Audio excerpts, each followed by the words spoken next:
बिस्मिल्लाहिर्रहमानिर्रहीम। अस्सलाम वालेकुम व्यूअर्स, څنګه یې ښه؟ امید لرم چې ښه به یې، روغ جوړ او خوشحاله او آباد به یې.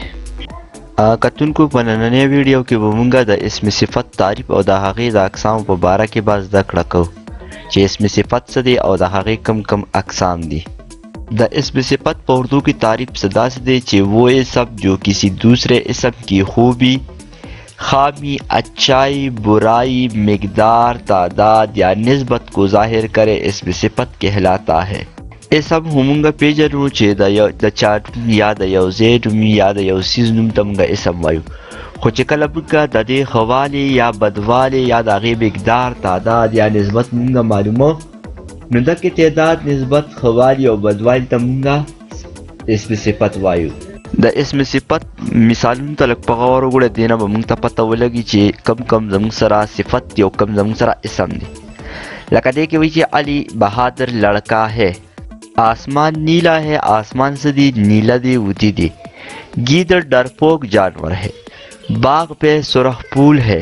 په دې بارانو جملو کې چې کوم دی علی، آسمان، گیدڑ، باغ، دا چې کوم دی دا زموږ سره اسم دی. او په دې بارانو جملو کې بیا د دې سره د اسم صفت څه شوی دی؟ بهادر، نیلا، ډرپوک او سرخ. دا زموږ سره اسم صفت دی، یعنې دا د اسمونو صفت شوی، د دې تعریف شوی دی. نو په دې وجه باندې دا زموږ سره څه شو؟ دا زموږ سره اسم صفت شو. او اوس موصوف څه شی دی؟ موصوف چې کوم دی د کم اسم چې موږ صفت بیان کو، هم اکې اسم ته چې دی ته موصوف وایي. په اردو کی تعریف داسې دی چې لکه جس اسم کی صفت بیان کی جائے اسے اسم موصوف کہتے ہیں. لکه جیسے نیلا آسمان، سرخ پھول، نیک لڑکا. په دې جملو کې چې کوم دی آسمان، پھول او الګ دا موصوف دي، ځکه چې د دې څه شوی دی؟ د دې چې کوم دی د دې تعریف شوی دی، او چې د کوم اسم تعریف وشي هغې ته موږ چې کوم دی موصوف وایو. دا اسم صفت زموږ سره چې کوم دی څلور قسمونه دي. یو قسم چې دی دا صفت ذاتی دی، دویم صفت نسبتی دی، دریم صفت عددی دی، او څلورم چې کوم دی نو دا صفت مقداری دی. دا څلور قسمونه زموږ سره د اسم صفت دي. صفت ذاتی چې کوم دی دا دی څه شی؟ د صفت ذاتی په اردو کې تعریف سے داسې دی چې وہ صفت جو اسم کی ذاتی حالت میں ہمیشہ موجود ہو یا شروع سے ہی کسی کی اچھائی یا برائی بیان کرے. یعنی اسم صفت ذاتی هغه اسم دی چې یعنی د هغه ذاتی حالت چې کوم دی دا همیشه نه په هغه کې موجود وي، یا د شروع نه په هغه کې یو ښه والی یا بدوالی د هغه بیان شوي وي. دغې ته څه وایي؟ صفت ذاتی ورته وایي. لکه نیک لڑکا، اچھے لوگ، رنگین پھول، بہادر بچہ. دا ټول صفت ذاتی دي. ولې؟ دا د دې ذاتی خپل یا په دې کې څه دی خوبي یا خامي په دې کې د موجوده د مخکې نه ټیک ته د شروع نه، نو په دې وجه باندې ته وایي صفت ذاتی. لکه نیک لڑکا دی، نو په دې کې چې کوم دی دا نیک څه دی؟ دا الګ چې کوم دی د خوبي بیان شوی دا د سره څه ذاتی د خپله د اچھے لوگ، ښه خلک. رنگین پھول یعنی څه؟ رنگین ګلونه. یا چې کوم دی بہادر بچہ، بہادر ماشوم. یعنی دا نیک، اچھے، رنگین، بہادر دا صفت ذاتی دی. دا اسم صفت زموږ سره دویم قسم چې دی هغه دی صفت عددی. صفت عددی دی صفت عددی په اردو کی تعریف داسې دی چې وہ صفت جو کسی چیز کی تعداد کو ظاہر کرے، جیسے دو، دگنا، چار، تیسری، آدھا، چوتھا، تینوں، چند، بہت زیادہ، توڑا وغیرہ. صفت عددی ہے. بس د دې د نوم نه موږ ته دا ظاهره شوله چې یعنې څه وي په دې کې د عدد څه وي؟ عدد پکې چې کوم دی ظاهر کړی شوي وي. هغه کو دوی یا درې یا څلور یا نیمه وي یا څلورمه یې یا درېیمه یې یا لږ شانتې وي.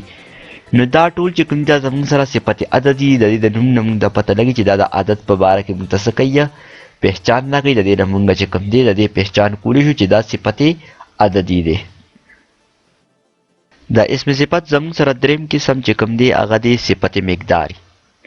صفت مقداری دی څه شی؟ د دې په اردو کی تعریف سے داسې دی چې صفت مقداری وہ صفت ہے جس پہ کسی چیز کی مقدار کو ظاہر کیا گیا ہو، یعنی توڑا، کپ، زیادہ، تولا، فا، مٹھی بھر، کافی، بے شمار، سارے وغیرہ.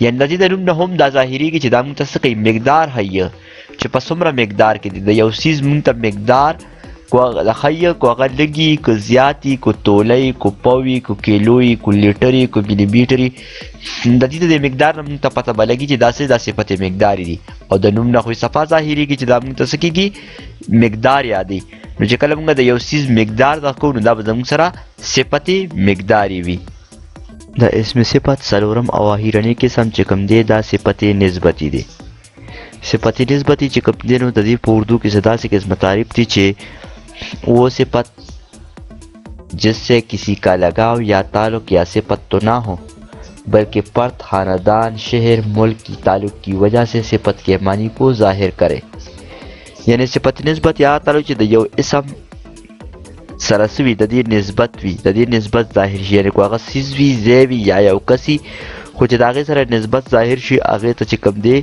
صفت نسبتی ویه لکه پاکستانی بائی ملتانی حلوہ ایرانی قالین ترکی ٹوپی کابلی انار کشمیری کاوا وغیرہ یعنی دا ټول څه د دې نسبت دی اوس پاکستانی بائی دی پاکستانی روډ د روډ تعلق د چا سره دی د پاکستان سره دی یا ملتانی حلوہ د حلوا سره تعلق دی د ملتان سره یعنی څه دا د ملتان حلوا د شان دی د ایرانی قالین د ایران قالین یا ترکی ټوپی د ترکو ټوپی چې کوم ډیر زیات مشهور دي یا کابلی انار د شان دی د کابل انار چې کوم دي دا هم ډیر زیات مشهور دي او یا کشمیری کاوا یعنی دا ټول چې کوم دي د نسبت دي د سره د اسم سره د توي صفت نسبتی